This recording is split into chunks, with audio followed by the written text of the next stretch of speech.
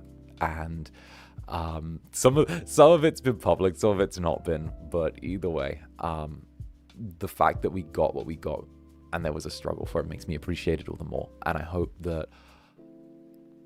that all of you can take positive things away from this club. I hope that the legacy of this place isn't just in the VODs or the songs or like the silly little guy here, but it's in positive long-term effects that it's had on your lives. That's what I'd love, because again, whenever I see Netherlings getting jobs or finishing school or having me on while they do papers from lectures or stuff like that, it's always such a positive damn thing, you know. So yeah, that's what I'd love this to be. I love for the legacy of this place to be good things that happen in your lives long term, instead of it just being, you know, silly streamer has like 1,000 VODs and does silly things. So yeah. Silly little streamer man is doing his thing. Don't you worry about it. silly little streamer man back again. Oh goodness. All right. There's the emotions and feelings and stuff. Okay, you guys got your feelings out of me. Okay, there. All right. Oh goodness. That's just some bad words. But you helped me gain more confidence in life. I say that's pretty good. Damn straight. And I'm glad to hear it. And Pip Piecrust as well. Pip Piecrust, thank you for the 1 month. Preemptive Happy New Year's to Zanny in the Netherlands. Thank you forever in this fun, welcoming space. Hey, thank you, darling. Let's go. Thank you very much, Pip Piecrust. And Eldling West as well with the 21 months. 21 months. Hey, strimmer guy. Yeah, over here. Yeah, you. Azan.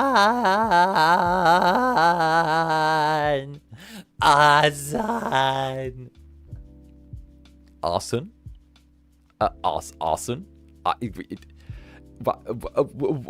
Why arson, my silly little netherling? Why arson? Explain at once, silly little netherling. Explain at once. Why arson? Why? What have I done to deserve? No, we had Volta being a heckin' sweetie, and then we had, and now what? There is nothing that has been done that is indicative of arson.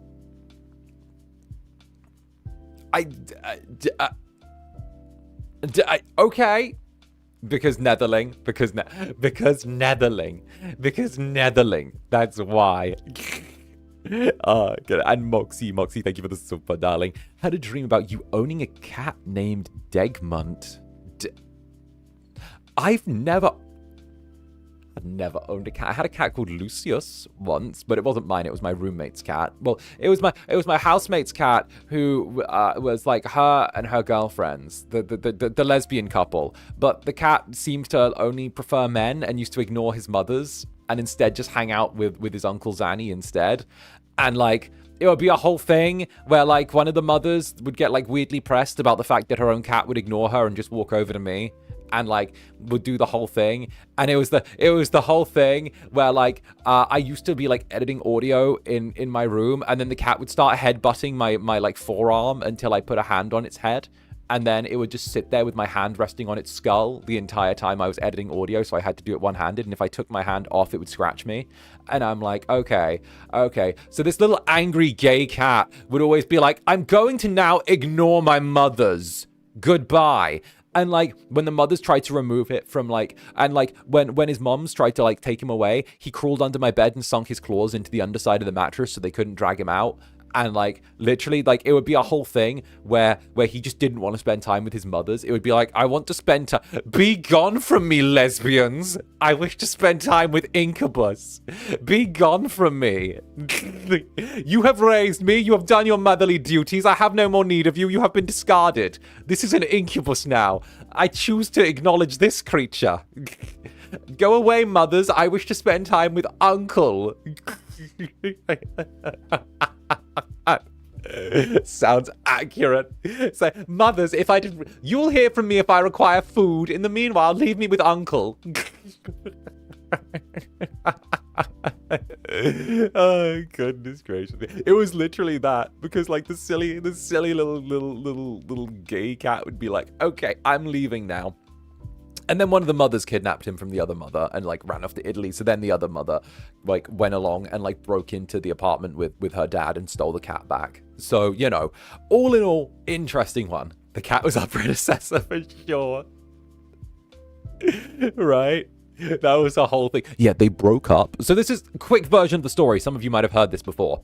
So the two girlfriends broke up after one of them went to get their masters, and one of the girlfriends took the cat to Italy with her because she was Italian, and like lived in her apartment in Italy and like stole it in the middle of the night essentially, and was like, I'm not giving the cat back, it's mine, even though like the other mother was like paid for it, the one who was my friend. So my friend comes along and it's like, I'm not letting that bitch steal my cat. So she calls her dad up and goes, Dad, my ex-girlfriend's stolen my cat. So they get on a fucking plane to Italy, right, together, and the dad is a locksmith. So the dad goes along, right?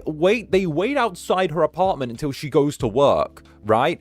And then when they wait outside her apartment until she goes to work, then like what happens is they go up to her apartment and then like they jimmy the fucking lock because the dad's a locksmith. He like blows out the lock, right? They go in, they take the cat, steal the cat, and then like put it on the plane, get all the certificates for it, and then like run back. And they were like, okay, and like the cat is mine again. So yeah, no, the cat got like stolen internationally back and forth, and it's like great. Anything for the kibby, exactly. So yeah.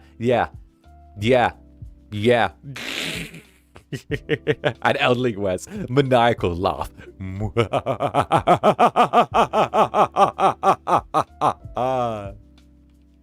I wholeheartedly agree. I agree fully with this sentiment. Very nice. And Freak Bun, thank you for the super. I struggled with feeling I wasn't enough to be here when I started, but your community reached out to me and you gave me kindness. You all gave me higher and peace of mind. I love you all. Freak out.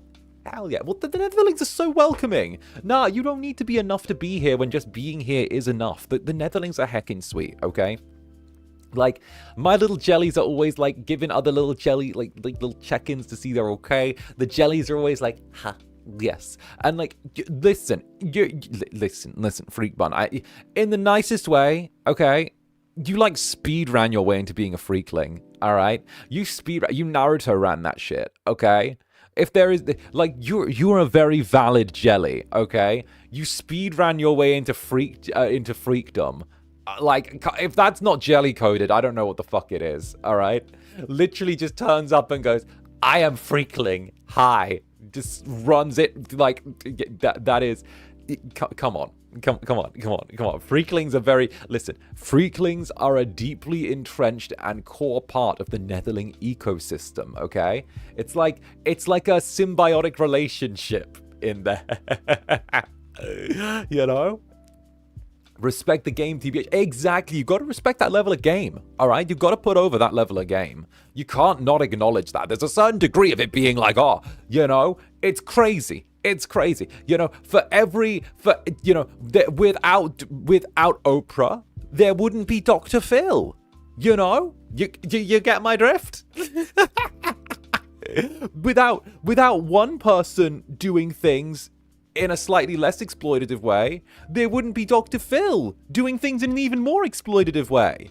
You know? You get where I'm going from. You get it. And Inghai, thank you again for the 10 gifted jellies. Thank you, Inghai. Mwah. Thank you for the jelly cannon. Let's go. Thank you so, so much, darling. My days. Thank you. Love how right. I'm right though. I'm right though. All right. Do you remember the okay. Do you guys remember when like the fucking like the okay, this is me going into like into territory here. There was like the bum fights guy, and like and he went on Dr. Phil. So there was this guy that ran a YouTube channel where it was him just like paying homeless people to fight, right?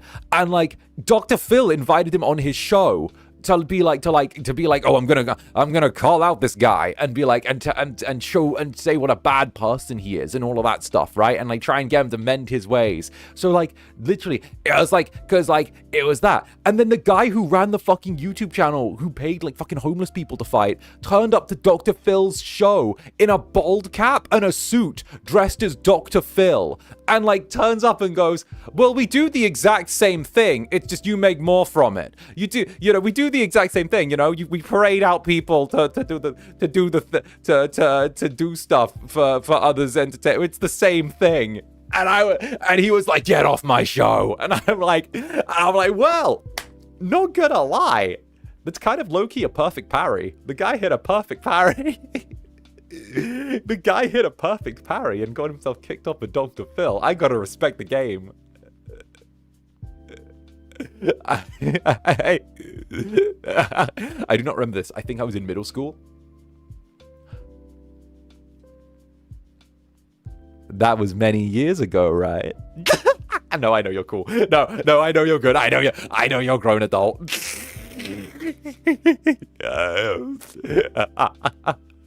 Don't worry. Me immediately eyeing you, being like, yeah, that because it was many years ago. No, I know you're safe. I'm teasing. I thought the Dr. Phil show was decades ago. No, it kept going till like 3 years ago.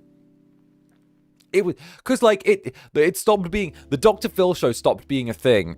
Weirdly, the Cash Me Outside girl killed Dr. Phil because after the Cash Me Outside girl, a bunch of people started like making up stuff to go on Dr. Phil, and they started making up stuff to go on Dr. Phil, so that so that they could try and get famous and like launch music albums off of it. Like there was the guy who was like telling everyone that he was a robot from the future and stuff like that, and like then there was the whole like ranch situation as well. And like it was crazy. So there was like so much tea with that because a bunch of people kept being like, oh, I'm gonna launch my music career by getting on Dr. Phil.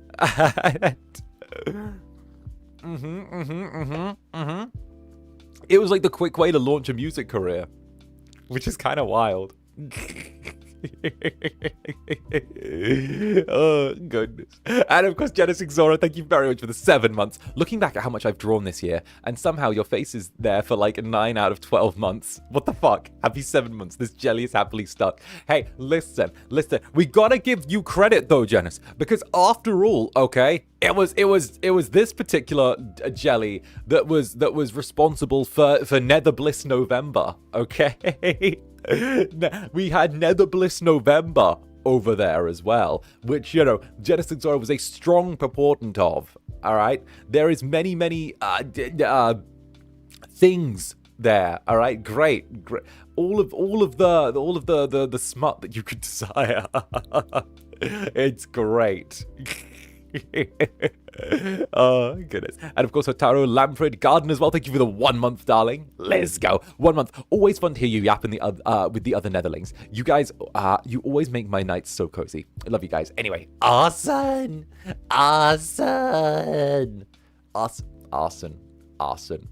Classic arson.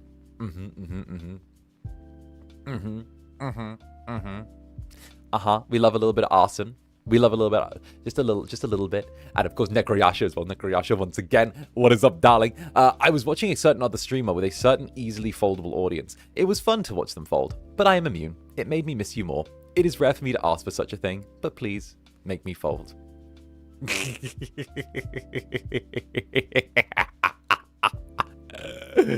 Oh goodness. Oh yeah. How do I describe those creatures? Your weaker cousins, the ones that fold easy and don't know arson. the non-violent cousins, the pacifist cousins.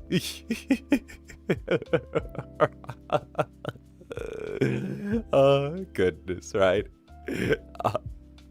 Weaker cousins are crazy. My days. Right. Well, thank you very much, 𝓂𝓸𝓾𝓻. And of course, who's a good little netherling? Who's a good little netherling? Or maybe a bad little netherling. Maybe a bad little netherling, depending on what you want. But either way, it's a little creature. Who's my good little creature? Mine.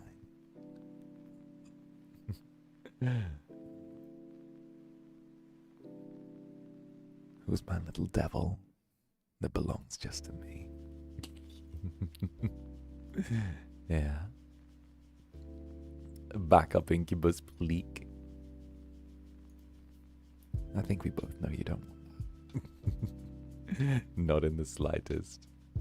Now, be a good little jelly and stay put right by my side where you belong. How's that? It's too early for this, Incubus. It's too early. It's never too early. What are you talking about? It's too early. No, I don't listen to anyone. Look at this brat here. Look at this brat. Look at the brat being like, no, I don't want to listen. Netherlings are so bratty. I think that's the difference. Okay? Netherlings are so bratty. You guys have such brat behavior. You guys are like, yo, no, but no. Oh, goodness. Stop right now. See? Look at these little brats. Oh, goodness. Desperate need of discipline. Absolutely desperate. Oh, goodness gracious me. And hey, thank you very much for the nether stare, darling. Wait a minute. Let me pull it back up. All right, Carla, thank you very much for the nether stare. Let's go. I'm bad with words, so I'll express my feelings in the language I know best. Toast to another year with the incredibly sweet and welcoming Incubus. Toast to another year to this charming, lovely Incubus. I love you all to hell and back. Oh, darling. Thank you, Carla. And of course, cheers to another year with all of us as well. Everyone together for such another wonderful little time. I couldn't be happier. This place is phenomenal. I adore it. I simply adore it. You know, fantastic. Cheers to another year. I can't wait to see what next year has in store for us. And of course, Clarified, thank you very much as well for the super. I am new to this community, and this community is so lovely to be a part of, and I'm so excited to spend my 2026 here. Happy New Year. We're very comfy cozy, would you believe? I think that we're comfy, cozy, chaotic. You know, we're a destructive little force. The Netherlings are a chaotic little entity. I adore them. They're fantastic. I couldn't be prouder of my Netherlings. They do so much. And of course we're doing our thing, you know.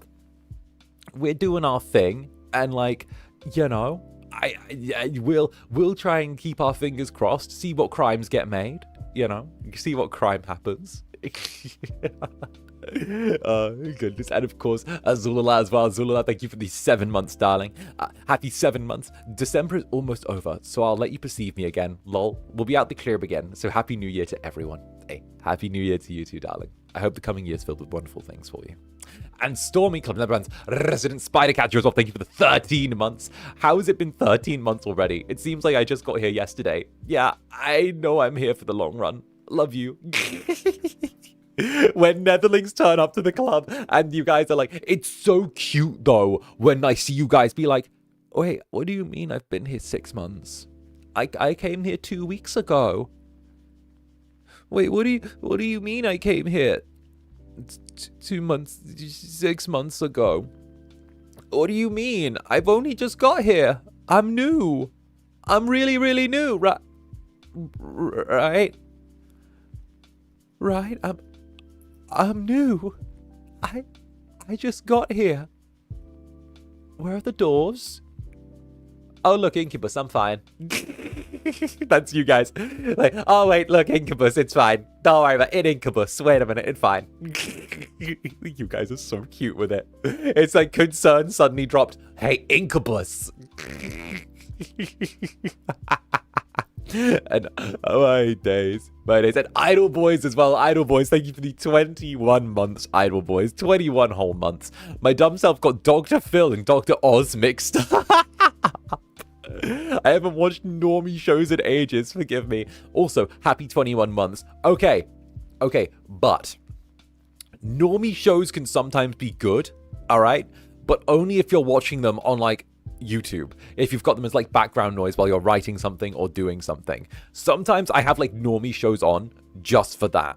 Because, like, I need a little bit of, like, normie show because it's easy to understand and digest, right? So, like, normie shows are fine if you use them right, okay? Like having people turn around and be like, who's the father? And they're like, it's not you, you know, that kind of bullshit, right? I fuck with that. But then at the same time as well, like, I think that, like, the fun little, like, documentaries are cool. The little, like, the little, like, trash TV is strangely good to have as, like, background noise when I write. I like having that as background noise, you know? Like, if there's not something going, like, you know, is a thing. You know, I was like, why is he sussing me out? This show's old, right? They got them mixed up, right? No, because, like, you know me. Because I know you're a grown-ass adult, but I'm still going to be like, teehee, you know? Teehee. I knew you were getting, like, the things to switcherooed, but also, like, I was like, teehee, you know? Or, like, you got something switcherooed, so I was like, teehee. But also, like, it's always fun catching kids in the club so I can execute them. Like, it's kind of great, not gonna lie. I've been having to do a lot of turn around and face the walls recently, but also, like, is it weird I strangely delight in catching people in the club and being like, okay, time to turn around, face the wall. Come on. Spin around, throw it down, all right? You know? Like, God, you've been caught and time to be executed. You know? You're done. You're done. It's funny, right? Because, like, it's there being like, well, hi there. You need to leave. It's a family game. I crave violence like you guys. Exactly. We're all violent together. That's the way it goes. It's enrichment, right? Now, don't get me wrong. Okay. Again, I'm going to make a very, like, standard statement here, okay? I am aware that, like, occasionally kids will pull up to the club and stuff like that, because that's the way it works, right?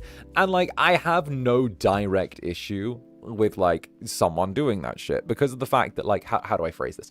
When I was younger, I used to turn up to grown-up spaces all the time on the internet, because that's what kids do. They go places that they're not really, like, meant to be necessarily. They turn up to spots that, like, it's not really, you know, the place to hang around. I don't think anything I do is too terrible, but also at the same time, like, you know, I am aware of it, right? But by that virtue, I was also very good at keeping it hidden. And that's what people do. And I'm sure all of you did the same, right? You don't walk into, like, the 18+ GURP place and go, hi, I'm like 14. I'm like 14. I hope you don't mind.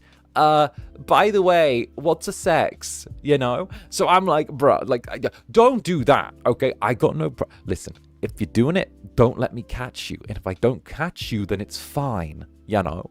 And, like, even then, it's like, I'm aware that there's... I'm aware that, like, certain aspects of the company that I am a larger part of often play to, like, a slightly less adult audience than what I tend to play for. And obviously there's going to be the occasional little bit of overlap. So it's why I show that little bit of tolerance there as well. Because it's going to be a little bit of spillover once in a while, you know? Because obviously, like... How do I put it? How do I put it? How do I phrase this in a way that, like... You know, I don't really give a shit about phrasing it in a way that's gentle, so let's just go. Minors are really good for padding viewership numbers. So yeah, that do with that as you will. So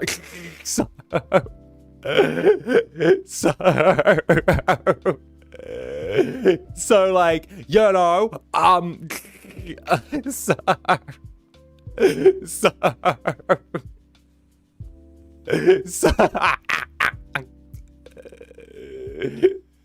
so the Incubus choosing to go this way, I admit, is a bit of a deviation from the norm, right? So he ain't wrong though. Unfortunately, I'm sorry. Did I say the quiet part out loud? There we go, bro. Who let you have a job here? I know. Who fucking did? They don't work here anymore. No one who let me have a job here works here anymore.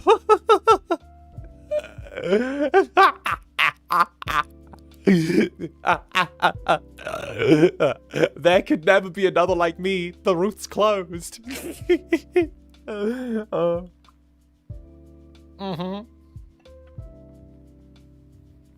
It's too late. There's no going back. My days. My days.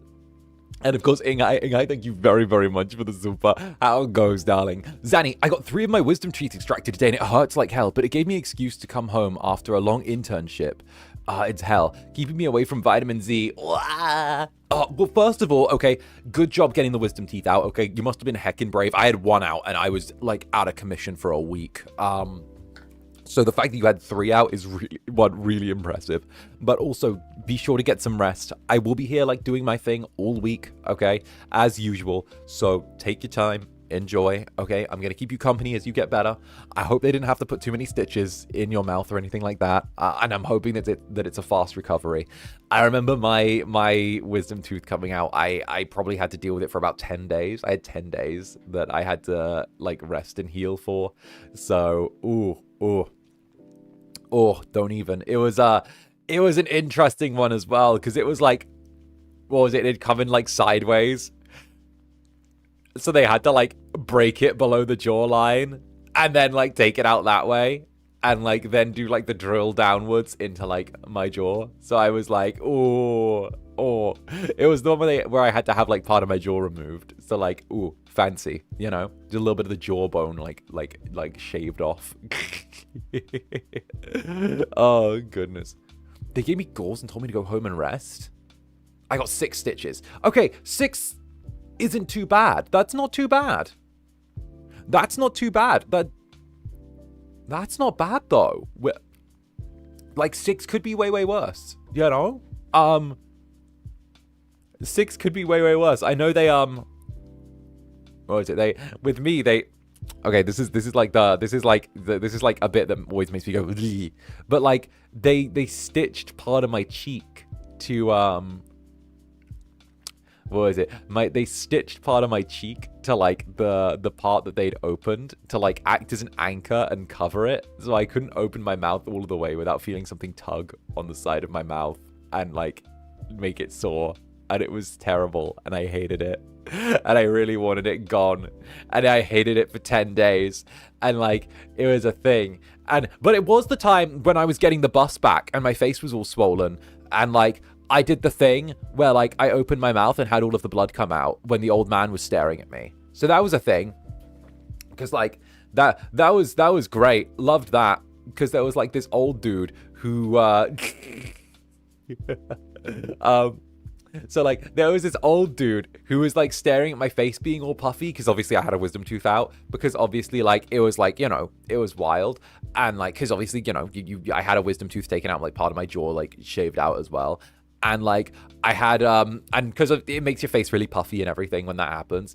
And this like old dude, as we were waiting for the bus because Netherbrand was like taking me home, was like staring at me and like looking at my face because it was like all puffy and shit, right? And like, and like, I was like, you know, because I was like, that's a bit fucking rude. Could you stop? And he was like, he was being really fucking obvious with it, where he's like leaning his head and shit to like look at like the fucking swollen bit of my face. And I'm like, bruh. So I just like look at him, I make eye contact, and then I just open my mouth and like let a bunch of the blood like just drop out. And he's like, ah, and I'm like, he's like, oh, and he's like, Jesus, and I'm like, yeah, come along, Netherbrand, we're leaving. Don't stare at people. It's rude.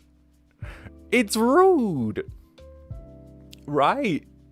I love that. Love that. Yeah, exactly. Exactly. You're like those geckos that spray blood to keep things away. Exactly. Oh goodness. But no, I remember it was crazy though, because I woke up I went to sleep and I woke up like maybe like 3 hours later, and like I remember I had like a bunch of blood around my mouth when I woke up, because obviously like it was a whole thing where like, because of how deep it was, and like they had gauze, but like, you know, they were like, oh, it's gonna bleed a bunch for the first like day and a half, and I was like, all right. But there was like a bunch of blood around my mouth. It was like, it like spilled. It was like on the sheets. It was like on my face. It was like down my neck. And I was like, and I sit up and I'm like, oh, fuck. And it's like dried, and I look in the mirror, and you know, like I looked like I'd been in a bar fight, because like there was the swollen thing around my mouth, and there was like the blood out of my mouth. I was like, oh, I look so metal. I've been in a bar fight. And the first thing I did was like took a selfie, and I like sent it immediately to Motherbrand, and I was like, in a bar fight. And she didn't know that I had my she didn't know I had my wisdom teeth out, because it was like a proper surgery, because they had to like remove, again, they had to like drill out part of my jaw as well. But like, it was like a proper surgery. I didn't tell her I was going in for surgery, until like then, because like I was like, hey Ma, and she's like, what? And I'm like, no, I just had some surgery done on my jaw. She's like, you didn't tell me you were going into surgery. And I'm like, no. And she's like, why didn't you tell me? I was like, I don't want you to worry. What were you gonna do? What were you gonna do? You're like 3 countries away. What are you gonna do? It'd just worry you. And you'd be worried that I was gonna like die or something. And she was like, well, yes, but you still should have told me. And I'm like, well, but no, like this way I don't worry you. She's like, you're a terrible son. And I'm like, yes, I am. Yes, I am. Yes, I am. I will always worry you. Oh, goodness. And Cloudiness. Netherlings are brats. How do they say? Chat like streamer? Where is the brat tamer? Okay, first of all, you're my brats. So, second of all, first of all, okay, you're my brats. Second of all, okay, I think I do pretty well at keeping you in line. I think I do very, very well reining you in. All right. I think that it's kind of that what is it? It's the brat x brat dynamic, you know, where the more powerful brat keeps the other brat in line through being more of a brat. I think that's the energy here, you know? It's that one. There we go. Not all Netherlings. True, not all Netherlings, right? Oh yeah. Oh yeah. Oh yeah. Exactly. I'm the king of brats. Exactly. That's my power. I think I do pretty well about like reining you in, you know, and keeping my Netherlings there. I've yet to unleash my full power. Will I look forward to seeing it one day? Let's go. Pigeon and Pidge. What's up, Pidge? Thank you for 5 months. Hey, Zanny. I need advice. I had top surgery over a year ago and I'm all healed. But for some reason, I'm still a bottom. Should I call my doctor? Yeah, sounds like you need some revisions, honestly. You know, sounds like one of those jobs where you need some revisions, probably get like a reassessment and everything. It's been a year, you know, I'm assuming that they'd expect the top to grow in at some point, you know, but, you know, I'm guessing that you're probably going to want to have that looked at. Oh, goodness. My days. And then there's the 𝓂𝓸𝓾 as well. There's the 𝓂𝓸𝓾 from Pidge as well, just to complete it. The brat emoji. The bottom emoji, 𝓂𝓸𝓾. And Ivy, thank you very much for the super. Looking forward to what's in store next year, Zanny. Maybe you're hosting a Zomboid event? Wink wonk, I'm manifesting. Thank you for everything this year. I'm trying to arrange it. Deadass, I'm trying to arrange it. Like I'm hoping for it. Again, it's one of those things where like, I can do so much as like a talent, but then there's stuff that's like beyond me that like is there. And, you know, sometimes other people have, like, views or, like, visions for me that don't necessarily, like, line up. Or sometimes it's like there's no view or vision at all. But, like, you know, either way, I want to do what I'm going to do, and I'm just going to keep doing my thing, you know? That's the way it works. Oh, goodness. Goodness gracious. And of course, Club Netherbrand's Rogue Sniper. What's up, darling? Thank you for the gifted member. Thank you very, very much. And of course, I hope you have sniped a well-deserving jelly. Oh, goodness. How are you today? Hopefully you're having a good holiday time. I am. I'm getting to spend time with my netherlings. I'm getting to chill. It's the last sort of like coffee date of the year. So we're saying it's kind of like our little New Year's coffee date together. We're saying goodbye to 2025. 2025 had so much stuff in it though, okay? Like if we look from like January, from me being in the little Airbnb pod in January, February, and doing like all my silly little streams off of my broken PC to like January, February, and then February I came back to the UK and I was doing my little thing where I was like staying in that Airbnb, and like and the bank was telling me like 2 more weeks until like I could move into the apartment. And like then it kept getting bumped back by like another 2 weeks, another month, because I came back in like February, right? It was February, it was like February 3rd or something like that I came back, February 4th. And I came back, and it wasn't until, It wasn't until mid-May. So it was like still another 2.5 months after I came back where I was able to move in as well. So like, that was crazy. And then I moved in like mid-May, and like got everything set up here, and I've started to like I started to get like all my furniture and all like the cozy things and like fill it all then. And then wait, that was all this year, which sounds wild because it feels like years ago, right? Then it was like May was getting furniture, and then June it was like going to Japan like immediately. And then like July, or like it was like June or July, and then it was like getting my own bed, getting a sofa, buying kitchen stuff, and then after that it was like going to Japan again, and then it ran around so quickly as well because it was such a packed year. Not just that, but like we had Choose Me come out as well. Like the fact that Choose Me dropped while it was like the first part of summer, when I just arrived to like Japan. I'd literally just got my apartment and like dropped that. Fred visiting me in October, true. Fred living with me for like a week. That was really cute. Like having Frederick Newson like living in my apartment with me was really cute. That was great. Like that was really, really wonderful. The Incubus birthday as well. We had the Incubus birthday. The Incubus birthday that I celebrated in like a little apartment up in like one of the little like apartments up in the middle of nowhere.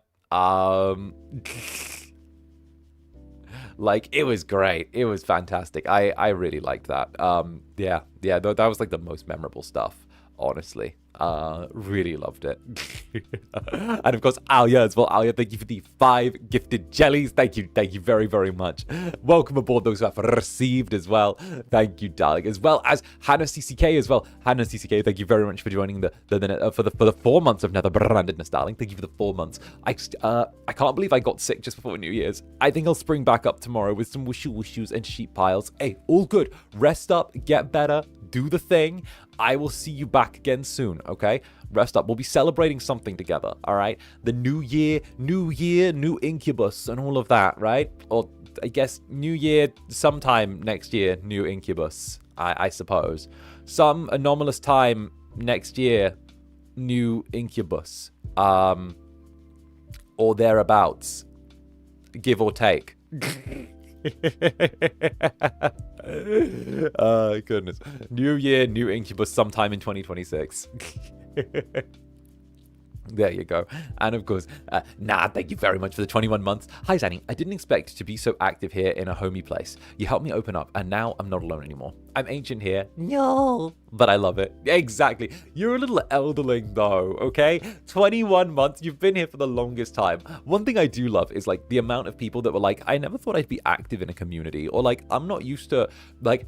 I remember, if you're letting me roll things back, I remember seeing jellies go through culture shock that I, like, talk back and forth to the chat as much as I do.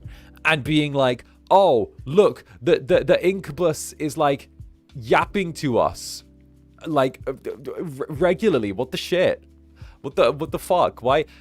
This is a cultural shock. And I'm like, yeah, this is what I do. This is how I do it. All right? Like, been there? Exactly. It's like, oh, look.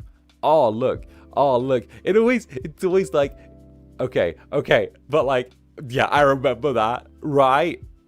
My absolute shock when I was welcomed. I half expect to be insta-banned for writing naughty fic. No, I encourage that shit. What the fuck? Let's go. That's why I stayed. Okay, but, like, I'ma say this as well. The fact that, like, I said that to you, like, what the fuck, bro? You're actually talking to us. Yeah. Like, what the fuck else are you here for?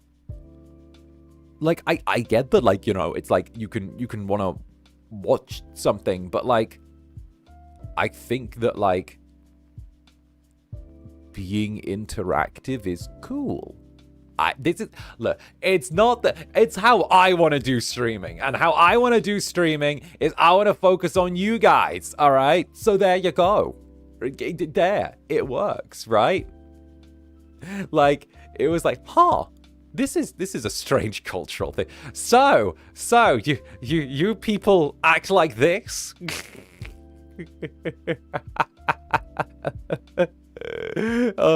Play the game, Stribber. Play the game. Oh, goodness, I hate those people. And of course, enjoyer of yaoi and steel chairs. That's enjoyer of yaoi and steel chairs. That's a Netherling. 1 month already, and I still have 2 more to escape. All right, we're gonna do a little breakdown here.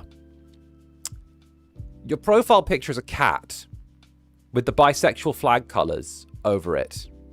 Your name is enjoyer of yaoi and steel chairs. Bitch, I don't know how else to fucking say this. You're fucked. Like, you're done. You're done. I'm sorry. Like, the paper's already fucking swiped. Like, you're done. I'm sorry. Your passport's been fucking stamped. Like, you're gone. Like, bitch, I don't know how to say it. Like, you're kind of low-key fucked. Like, I mean, like, like, how, like, everyone point and laugh at this one thinking there's still time to escape. Look, I hate to say it, but, like, the name, plus the pic, plus the cat, plus the... Listen, you don't gotta be Sherlock Holmes to put 2 and 2 together on this one, alright? It's, yeah. Yeah. This one doesn't know. This one doesn't know. It's already too late. I'm sorry. It's too late for you. The target demographic has been hit. All right? I hate to say it, but the door's already gone. Like, I don't mean to judge things on face value. However, I mean...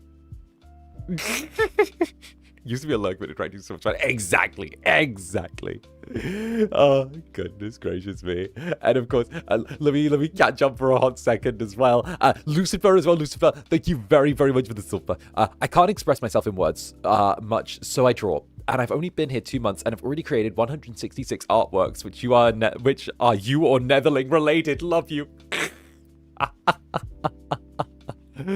Oh, goodness. Look at that, right? Immediately appears and goes, Netherling now. Oh, goodness. Goodness gracious me. And of course, Vina as well. Vina, thank you for the 3 months. Why do I always come to your channel when you're laughing? Sorry, I'm so busy at the end of the year. Love you, Zanny. And also the Netherlings. Why, thank you very much. And don't worry about it, okay? You are more than welcome to swing in and out as you need. It is all good. And of course, Stormy as well. Stormy, the club's resident spider catcher. Christmas/New Year with family does not work well with the sleep schedule. I have been missing Zanny, but time to curl up in the hammock and sleep. Hit the...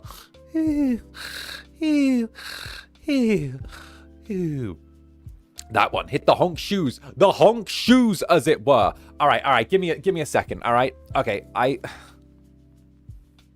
Fuck. Okay. Someone mentioned fellowship in chat, and now I'm... No. You're not allowed to say that while I'm drinking from the fucking mug. No one. You're not allowed to say that while I'm drinking from the fellow sheep mug. You're not allowed to the fucking censor sheep mug. All right. You're not allowed to do that.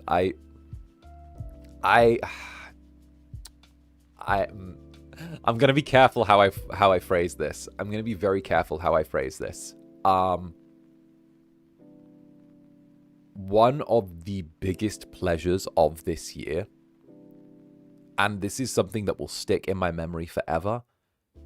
One of the biggest memories that I have had this year, and one of the things that meant the most to me, was getting to return the favor that an old friend did for me a long time ago. An old friend did a favor for me and opened a lot of doors for me and took me under his wing, you know, and getting to return that kind of favor meant the world to me, because I felt like I finally got the chance to say thank you in a proper way. And it's very rare that I feel like I can actually be meaningfully helpful to other people in this space, because I do my own thing so much, and I'm so specialized in what I do, and what I do is I'm really good at it, but it doesn't really extend to being able to help others very much. You know, I can help Ryzar with his ASMR, I can help Haka with his voice acting, I can help Ash learn how to edit audio and stuff like that, but like, again, it's all very kind of specialist.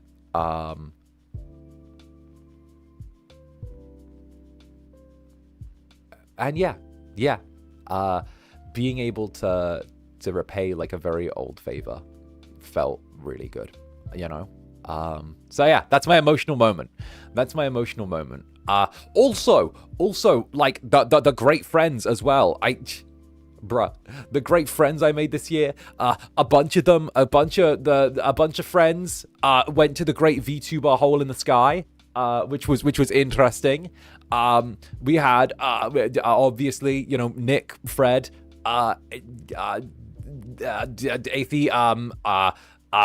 we had some of my boyfriends from like earlier this year, from the very start, moving to onwards and upwards. Obviously, Nick has moved on to doing like actual like TV shows and shit. Fred doubling down and doing the most amazing shit. Like Fred's doing great. I'm always so proud of them. You know, my harem shrunk and grew, because although I lost a cat man and an owl, I in turn gained a purple tengu and a bull. So, you know, the harem, like, it's like the economy, you know? It's like guys, VTubing is like the economy. You gotta make sure there's a steady inflow and outflow of harems, right? So fundamentally, let me tell you about a duopoly. Do you guys know what a duopoly is in economics? All right, let me tell you, because I was actually watching a video about this. I was watching like a little exploration. In case you guys don't know, again, baby accountant, also very into like economics. There's a thing called a duopoly, right? And a duopoly is actually really... Okay, I'm going to nerd out about economics for you really quickly, okay? Okay, so I'm sorry, I'm nerding out about... I'm sorry. Okay, a duopoly is essentially when there are two individual companies that run an entire area of an industry, right? So think of Pepsi and Coke. Pepsi and Coke are probably the best way to describe it. They are actually a duopoly where there's no actual real competitors apart from those two. Now, fundamentally, a monopoly is when only one company runs an entire thing, right? Think of Disney in charge of like streaming services and stuff like that, or Netflix or something. That would be considered somewhat broad. Disney has actually triggered monopoly laws in like the US as well, because of the fact that they look like they've monopolized a large part of media. But like to go back, a duopoly is like Pepsi and Coke, right? And a duopoly is the idea that when there's two forces in a ring, what happens is whenever both sides have come to the understanding or the agreement that that having the other there as a competitor is good. Pepsi needs Coke and Coke needs Pepsi. Why? Because of the fact that if there was a third party involved, it could detract business from both of them. So if someone doesn't like Coke, or Coke does something that annoys people, Coke know that they're going to go to Pepsi, and Pepsi know that if they do something that, is annoying, or they make a bad flavor, or something bad happens, they know those people are going to go to Coke. So the idea is there's almost an equivalent exchange where both of them have agreed that to a certain extent, they are going to maintain that there's going to only ever be two in the space, and they've come to an understanding that anything that's in the third area that comes in as an alternative will turn around and they'll freeze out as competition, right? It encourages competition so the two of them can continue innovating, and also they come to an understanding that neither business is going to try and run the other out of business, because as long as there's two of them there, there's no space for a third competitor. Whereas if there was, if Coke destroyed Pepsi, then what that would do is it would cause the brand to split off into a million little tiny pieces, and then smaller other sodas would come in, and it could be that one of these smaller sodas ends up taking a chunk out of their business. It's the same reason why duopolies don't want a third party coming in. For example, if there was, I don't know, soda, Pepsi, or Coke, Pepsi, and then my own brand, Beppis, right? Let's say my brand, Beppis, comes in, right, and it begins eating up some of the middle people. Well, those two don't want it, because suddenly it's a three-way split instead of a two-way split, and a two-way split is acceptable, but a three-way split isn't good. So what they do is they freeze out Beppis and decide that what they're going to do is essentially try and they'll try and overlap product launches. They'll try and freeze out anything that they can. They'll try and damage the brand as much as they can. They'll buy up product space that they don't need in order to make sure Beppis never gets a foothold in the market. So the idea is that the two of them have come to an understanding that as long as there are no other alternatives between the two, they can continue the duopoly. So a really interesting fact on this was actually a Coca-Cola employee, one of the scientists, left and stole Coca-Cola's recipe and also their manufacturing stuff and went to Pepsi. This was probably about 5-10 years ago, right? They went to Pepsi and tried to sell the corporate secrets to them in exchange for a job at Pepsi. And Pepsi turned around, and what they did was they immediately reported the employee to Coca-Cola, gave them the employee, what they stole, all of the details, right? And their wording was simply that as long as they keep up this duopoly, as long as they need then to be no competition between the two, they have an understanding. They turned in the person immediately because of the fact that they need that good relationship. And of course, Coke need it in turn. So as long as there's a duopoly and there's only two sides, both are allowed to prosper and grow in their own direction. And that way, as long as no third party comes in, as long as no third place that's actual meaningful competition in any way comes in, they can continue to prosper. So they maintain good relations specifically for that reason, right? And yeah, sure, they'll throw playful barbs back and forth at each other in their marketing, but that's actually part of the strategy. The idea of creating false competition creates a false economy of the idea that there's more than one sort of thing to this. Like, for example, it means that the hardcore Pepsi lovers are going to buy more Pepsi because, wow, it's better than Coke. Whereas the hardcore Coke lovers are going to buy more Coke because, wow, it's better than Pepsi. They actually create a fake competition between the two to encourage brand loyalty, right? So a lot of other companies do this as well. There are lots and lots of companies where there might only be one or there might only be two within a space. And what they do is they go out of their way to encourage brand loyalty and an idea of tribalism in order to freeze out any additional competition, because tribalism doesn't just work on one brand or the other. It works on freezing out all third-party brands. That's actually the secret of why companies encourage tribalism. Look at WWE and AEW, if you're into wrestling. The two big wrestling corporations that have kind of low-key frozen out everyone in between, because they've encouraged their fans to be so aggressively our brand or their brand. If it's us or them, no one's looking at the third party sat in the corner of the room because they're only looking at us or them, right? So there you go. There you go. There you go. I remember years ago, and I won't go into details, but they both did stuff that made people go, the company said something based. Everyone go by soda A and not soda B. Who knows who know? Those who know. Yeah. There are lots of spaces where there's two companies specifically like leaning into that, right? It's very, very interesting, So there. I hope you guys enjoyed learning a lesson about economics and how duopoly works. Yes. Hi. Hi. Wait, shit, I'm going shy now. Fuck. Wait. Fuck. Wait.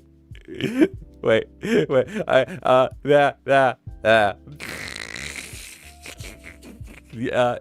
Don't mind me. Don't mind me. I'm silly little guy. Who likes numbers. Silly that I'm an educational channel, right? Hey. Oh goodness, right? Cutie, right? Oh goodness. My plan is I want to unite all of the VTuber corporations under ZSP and create a monopoly on cute boys. So you can only get them in one place, and it'll be ZSP. And I'll work them to the bone for your entertainment, and they'll have no other option because there'll be nowhere else for them to go. That's the plan. I'll work them to the bone for your entertainment, and I'll make sure that all of them are willing to go above and beyond. All right, ZSP will not stop. They're all going to keep going till they drop. All right, they're gonna keep going. You thought the idol industry was bad? Oh baby, ooh-wee. I'm gonna keep my talent hopped up on goofballs and ready to go. Ooh-wee. Their ratings start sliding down. I stick them in 3D suits and make them do yaoi with each other. Ooh-wee. That's gonna be the voice packs instead of marketing voice packs. I'm gonna stick them in 3D and give you actual yaoi between them. There you go. You can buy the little yaois instead of voice packs. We'll make it additional things. All right, we'll market it that way. Woo-wee. Oh goodness, the best talents, you can rent them. They said we're getting sex robots by 2026. Where are they? Okay, I need to be able to download the consciousness of my Oshi into a sex robot that I can then keep in my room and turn on whenever I need it. Okay, where is that? I need scans of my Oshi's brain that I can download into robots to then have them do whatever the customer wants, okay? Make sure that we save a mental blueprint, a scan of their brain to recreate your Oshi's endlessly, okay? Oshi goes off the rails, fine. We factory reset them, stick them back on stream again. Boom. Going again and again and again. All right. We keep scans of their brains perpetually and make sure that we update them. That's the idea. We're just going to make engrams, copies on copies on copies of the Oshis. All right. Wherever you go, we can stick an Oshi there and like have them there in a robot suit, and they'll be good to go. Oh goodness, this could be a really interesting concept for a story though. For real though, I would love the idea of an entertainment company that actually creates digital copies of like their talents, and then and then pushes them to like ridiculously hard, and then as soon as that talent breaks, they actually like turn around and like flush all of the bad memories and then load them back in and treat it like, you know, they're like back anyway after having like a little like spa day or a mental reset or something like that, and they keep it a secret. And what they keep doing is they keep doing it and like doing it to make sure their talents stay profitable for as long as possible, and like they could keep doing that. I hope you don't mind. Feel free to take it. Feel free. Go do your thing. So like that'll be really cool. And then the idea could be that like, you know, the talents never really like run out of like ability. They just reset them as soon as like they start getting a little bit out of hand, you know. That'll be really interesting. Yeah. And then of course they get like depersonified to the public, to the point where like they end up being like this sort of mass marketable and mass replaceable thing. And maybe it's even like the talents have been doing this for like 100 years or something like that, but they keep getting reset and like refleshed and put in new bodies and stuff with their minds reset. And they stop being individuals and start being like brand icons instead of actually being people. That would be crazy, right? Like they could do that, and like if they did that, then it could be that they become like so like anyway wait there right. And the protagonist could literally be like a genuine fan discovering the horror of the industry. Yes. Right. Or it could even be like a fan wanting to become like one of these like idol people, and they start realizing and seeing stuff as they go through and they start stitching it together, and they realize, and this is Black Mirror. I love this. Anyway, never mind. Brilliant. Wait a minute. Dog, you invented cyberpunk BDs? Okay, cyberpunk BDs are different though, because brain dancers are just scans of people's memories that are then played and tuned for people. This would actually be memory replacement and resets, as opposed to actually a BD, because a BD is simply like a video that you experience as if it's your own like experience. Where, okay, don't try me on cyberpunk lingo here, okay? You're seeing don't forget, you're dealing with the Zander Netherbrand. If anything, it would be closer to engrams, but engrams would be like, it would be a little bit different, because Relic Secure Your Soul is a clone and then a soul killer, as opposed to this simply being an upload and then a download, right? Or like a copy. It would, if anything, it would be closer to the bricks from Mickey 17. But obviously, we don't want to talk about Mark Ruffalo's acting in that, because Mark Ruffalo's acting in that made me want to die.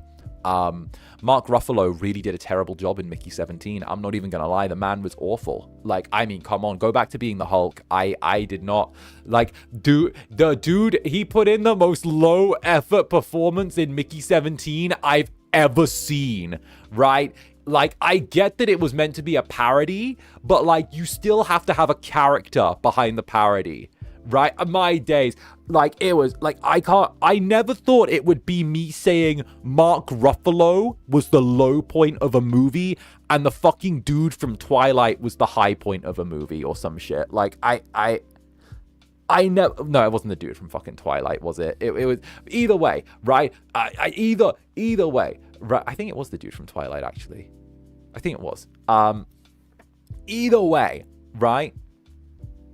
Either way, I never thought I'd say he was the low point of a movie, but he was the low point of a movie, and I can't believe that. I feel so bad saying that, because I grew up watching him, and I'm like, how can you say... We've got to the point where, like, the child actors from when we were younger have started overtaking, like, the modern actors in terms of what they're able to do and, like, their range, and I'm like, oh, I'm tripped. And sorry, I went off on a total ADHD fucking tangent. I'm very, very sorry. Let me catch up on all of you. I went a little bit off the rails. Robert Pattinson. Yes, it was Robert Pattinson. Yeah, Robert Pattinson, fucking fantastic actor. Love him. Okay, fantastic. He pulled a fucking, all the names have gone out of my head today. Daniel Radcliffe. He did a Daniel Radcliffe, and like, proceeded to step out of the spotlight, do a bunch of indie films, grind, refine his craft, and then come back and fuck. He fucks, right? Like, Daniel Radcliffe and him did the same thing, and it's what works every time. And Emma Watson kind of did it, but then she became cringe, and I'm like, bruh, stop telling me to stop my climate emissions when you take private jets everywhere, bruh. Let me eat my fucking rice and be done, bruh. Stop it. Stop it. Don't tell me to do this. Don't tell me to do that. Like, you're not allowed to bitch about my fucking CO2 emissions if you take a private jet to places. All right? Emma, why do you have money in Panama? I know. I'm the son of an accountant. I know what people put their fucking savings in Panama for. I know. It's a tax dodge. I know that. Don't tell me about eco shit when you're doing that. Don't play that fucking game with me. All right? Don't play that game. I have brain cells. Okay? Cayman Islands Offshore Holding exists for one reason.